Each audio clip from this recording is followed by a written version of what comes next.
Yo, what is up guys? Will's Garage here, and today we're going to do an oil change on a 2014 FRS. For materials and tools, you're obviously going to need motor oil. We're using 0W20, which is the factory recommended weight. You're going to need a 14mm wrench, crush washer, oil filter, paper towel, an oil drain pan, gloves, jack stands. Also don't forget a funnel for your oil, and if you're not using ramps, you're going to need a jack. For the FRS, there's a specific jack location right in the middle in the front of the car. And for safety purposes, always use jack stands. Do not ever rely on the jack. In this case, we're putting the jack stands and the pinch welds on each side of the car. Now taking a look under the engine bay, here's the oil filter, and right next to it, the orange cap is where you fill the oil. And this right here is the oil dipstick. First part of the process is to drain the oil by opening the drain plug. And here it is. You're going to need a 14mm wrench to open it.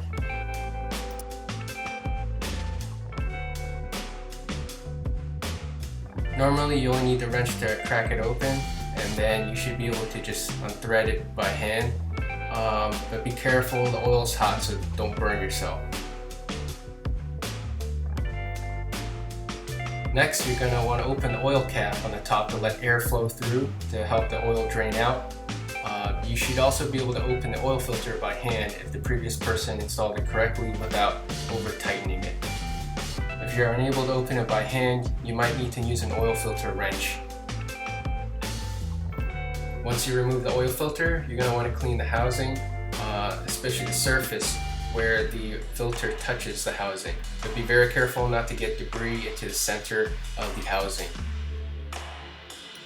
Before you reinstall the drain plug, remember to remove the old crush washer and install a new one, because the last thing you want to do is to go through all the trouble of changing oil and end up with an oil leak just because you didn't change the washer. When reinstalling the drain plug, thread it in by hand first to avoid cross-threading. Then tighten it with the wrench.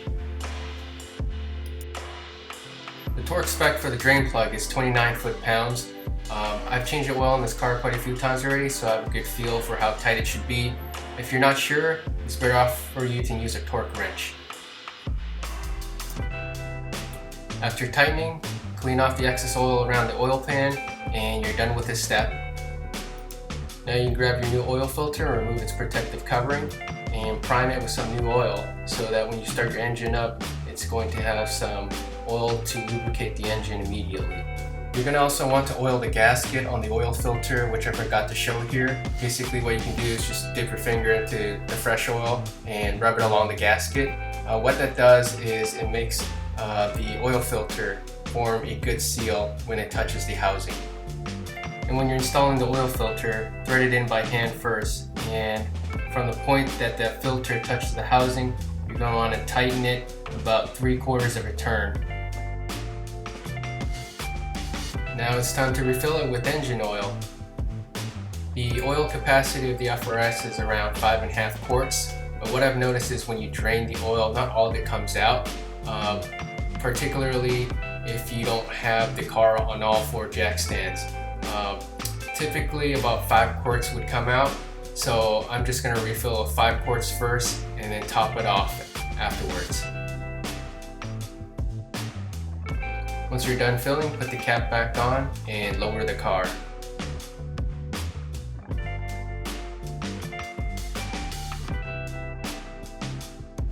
With the car on a level surface, pull the dipstick out and check the oil level. And to make sure the oil level is correct, you want the oil to come up right in between the lower and top hole. As you can see here, it's right smack in the middle.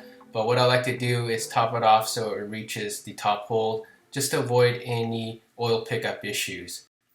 And then after that, just start the engine up to make sure there aren't any leaks. And that's it guys, you're done. I hope you found this video helpful. If you did, as always, please like, comment, and subscribe, and be on the lookout for new videos. See ya!